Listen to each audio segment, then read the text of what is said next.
শিল্পাঞ্চল থানা কর্তৃক আয়োজিত নববর্ষর উদ্যোগে র্যালি শুরু হয়েছে।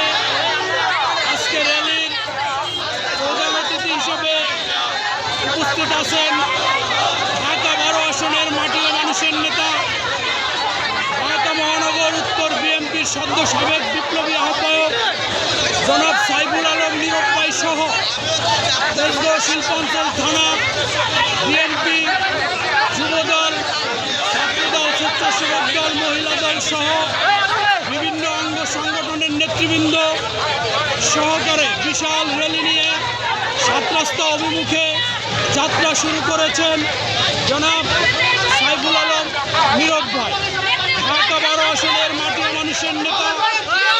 মহানগর উত্তর বিএনপির সাবেক বিপ্লবী আহ্বায়ক শহীদ রাষ্ট্রপতি জিয়াউর রহমানের আদর্শে রাজনীতিতে বিশ্বাসী দেশনেত্রী বেগম খালেদা জিয়া, দেশনায়ক তারেক রহমানের আস্থাভাজন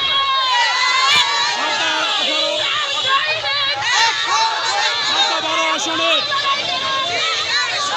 বিএনপি ধানের শীষের কান্ডারি বাংলাদেশ জাতীয়তাবাদী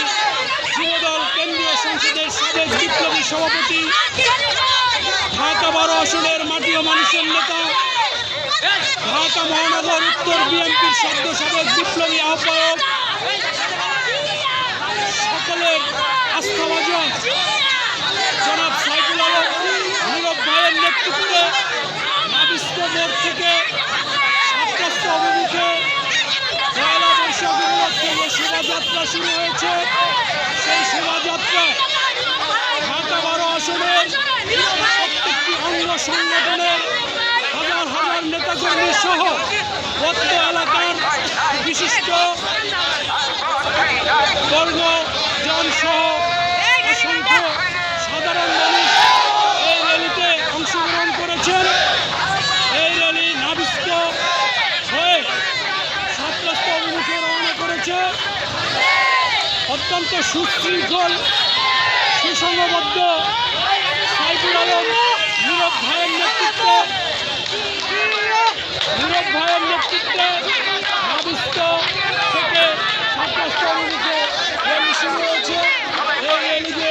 7 রাস্তা শেষ হয়।